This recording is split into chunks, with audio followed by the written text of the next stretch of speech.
everyone. Let's get bricky.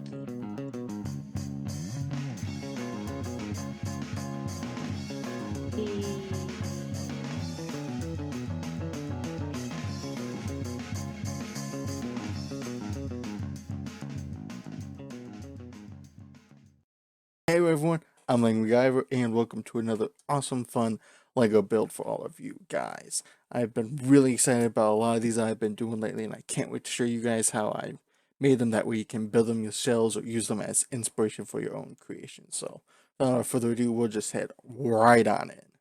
So, this week's challenge I had for the Sioux Center Public Library and everybody there was the idea of this week's challenge being robots. Basically, the mechanical man and basically technological advancements in human like things, or, even helpful things like those that help us in factories or medicine and all of that. The idea was to make robots. And so I had this little bendy guy, bit more of a blockier dude, as well as something I'm very, very happy with, a battle droid from Star Wars. So this video is going to show you how you can build all three of those, though I'm sure this is probably going to be more of the favorite. So basically, to talk about each one a little bit in turn, this little bendy guy is literally the easiest guy ever. All he basically is these rounded ball joint pieces connected along 2x6, and that's it. If you had the pieces, you could probably build this in under a minute. It's so very simple, but also very fun because you can use him in pretty much anything you would want for, stop motion or just for posing him in general. It's a very nice thing just to at least look to see how not necessarily human anatomy can work, because some of these joints do move in ways that our bodies obviously can't, but it is a good way to see just how things can move and tone, and just a fun little guy to have on hand or to add on to customize yourself. Blocky guy, also extremely very simple. There's not a whole lot of very unique things here. His arms can spin around as well as his head, all made with very easy pieces. I try to make it look like he had more of like a circuit board on his stomach.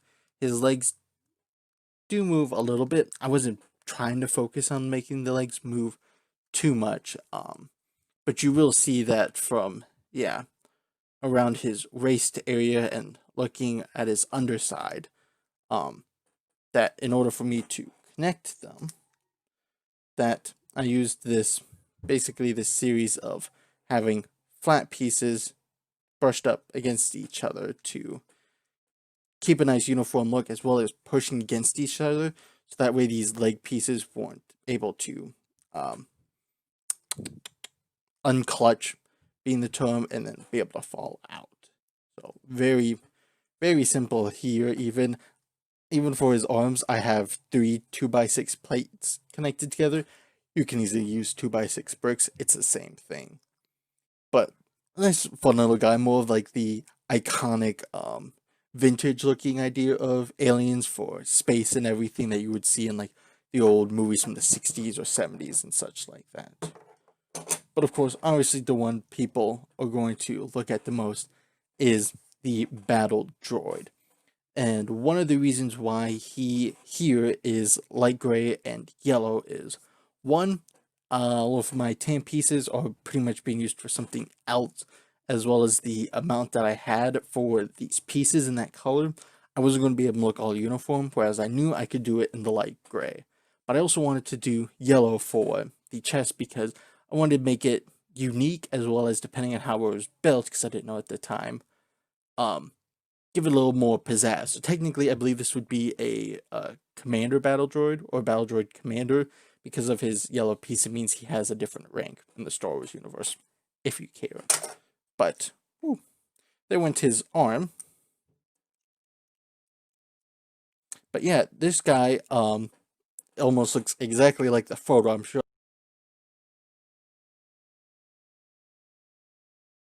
I may be missing a couple pieces, but he was really great to build. The one notable exception from the photo is his fingers.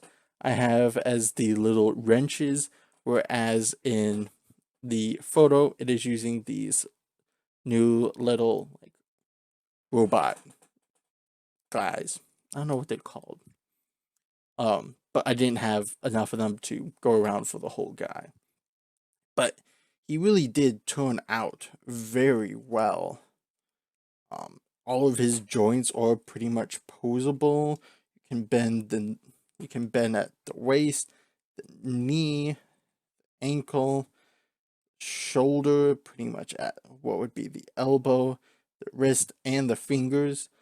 Even the head can technically go up and down a little bit. It's very versatile, but when I was looking at the photo, I was having an interesting time figuring out how it is, from the looks of it, the top was connected to the bottom.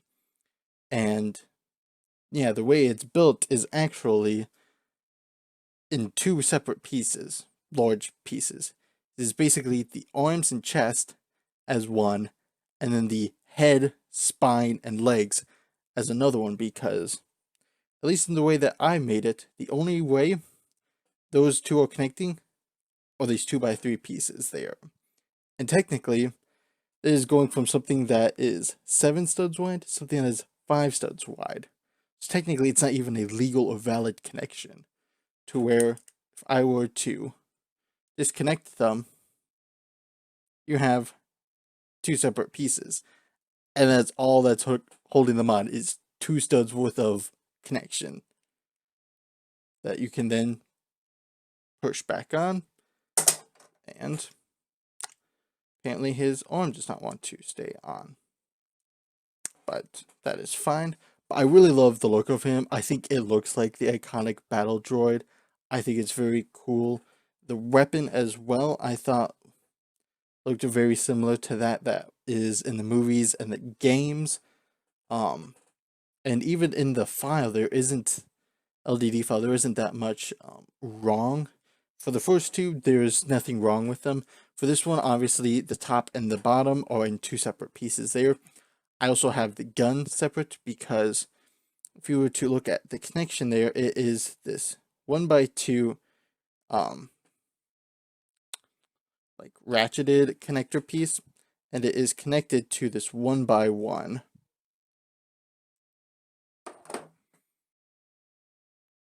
piece here. So technically, it actually has a pretty strong connection. So yeah, this piece is connected to this guy because the little guy can go into the slot it makes, and it has actually a pretty good connection.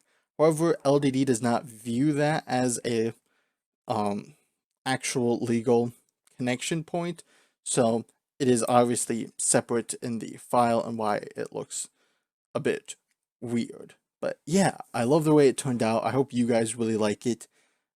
The other thing being is the legs. These little Technic ball joints are connected to the hinge, but not into here. They can slide into the 1x2s very well. It makes sense. In fact, it even makes almost a little click when you have it in all the way. It'll work, trust me. I really like how the pieces coincide in a way that the creators probably didn't actually intend.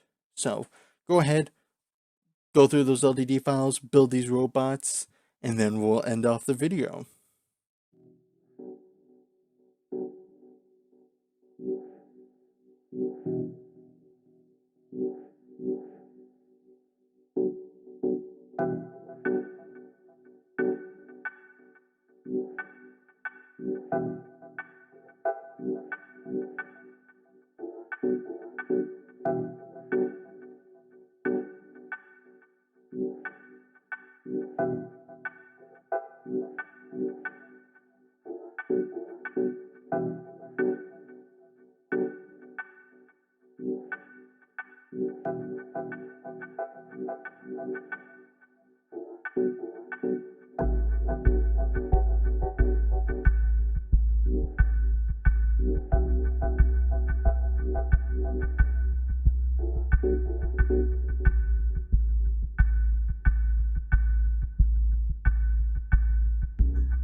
So I hope you guys enjoyed building these Lego robots. I can't wait to hear how you guys did making your own, whether you used my same instructions, same colors, or use those ideas and techniques to go on build your own stuff. I can't wait to hear and see what those might be. I always love hearing from people as to what they make because creativity is a wonderful, joyous thing that nobody ever can fully use to their full potential. So it's great to see people continuing to strive to do their best.